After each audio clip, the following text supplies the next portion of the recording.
கோவை வேளாண் பல்கலைக்கழக நெல் இனவிருத்தி ஆராய்ச்சி நிலையத்தில் சர்க்கரை நோயாளிகளுக்கென புதிய கவுனி ரக நெல் கண்டுபிடிக்கப்பட்டுள்ளது.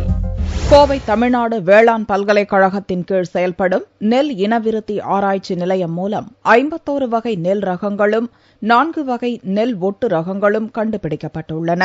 விவசாயத்தை மேம்படுத்துவதற்காக இந்த ஆராய்ச்சி நிலையம் பல்வேறு நடவடிக்கைகளை மேற்கொண்டு வருகிறது. இந்நிலையில் சர்க்கரை நோயாளிகளுக்காக பிரத்யேகமான நெல் குறித்த ஆய்வு இங்கு நடத்தப்பட்டது. இதில் கவுனி என்ற பழைய ரக நெல் சர்க்கரை நோயை கட்டுப்படுத்துவதை ஆராய்ச்சியாளர்கள் கண்டுபிடித்தனர். இந்த கவுனி வகை நெல் குறிப்பிட்ட காலத்தில் மட்டுமே பயிரிட முடியும் என்பதால் அதனை 3 பருவத்திலும் பயிரிடுவது குறித்தும் நடத்திய ஆராய்ச்சியில் வெற்றி காணப்பட்டது. நாட்டு நெல் ரகம் கவுனிங்கிற ரகம் இப்போ நம்ம தமிழ்நாட்டிலேயே பரவலாக பயிரிடப்பட்டு சர்க்கரை நோய்க்கு எதிர்ப்பு திறன் உடையதாக விவசாயிகள் நம்பிட்டு இருக்கிறாங்க. இப்போ அந்த ரகத்தில் உள்ள வேதியியல் குணங்களை கண்டுபிடிச்சிருக்கிறோம். அந்த ரகத்தை ஒரு உயர் விளைச்சல் தரக்கூடிய ஒரு ரகத்தை கூட ஒட்டு சேர்த்து மேம்படுத்தப்பட்ட கவுனிங்கிற ஒரு ரகத்தை உருவாக்கி இருக்கிறோம்.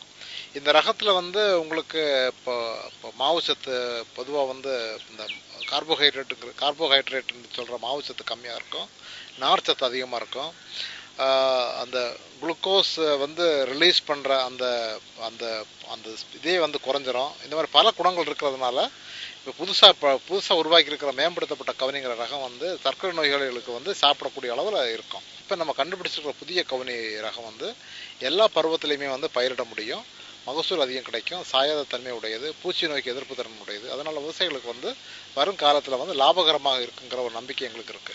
3 பருவத்தில் சாகுபடி செய்யப்படும் கவுனி வகை நெல் மூலம் 2 டன்னுக்கு மேல் அறுவடை செய்ய முடிவதாகவும் சர்க்கரை மற்றும் கண் நோயாளிகள் இந்த நெல்லை பயன்படுத்தலாம் என்று ஆராய்ச்சியாளர்கள் தெரிவித்தனர்.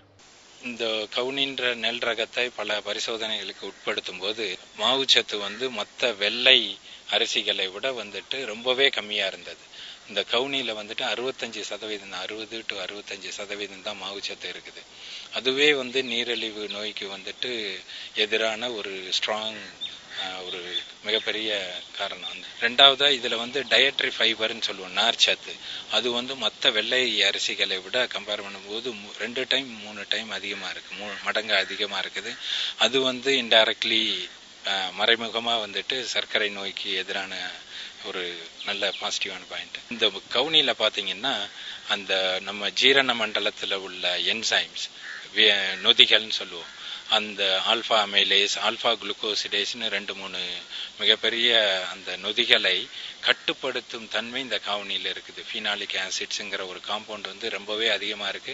கண் சம்பந்தப்பட்ட நோய்களுக்கு யூஸ் பண்ற ஒரு கரோட்டினாய்டுங்கிற பிக்மெண்ட்ஸ் இதுல ரொம்பவே அதிக அளவுல இருக்குது.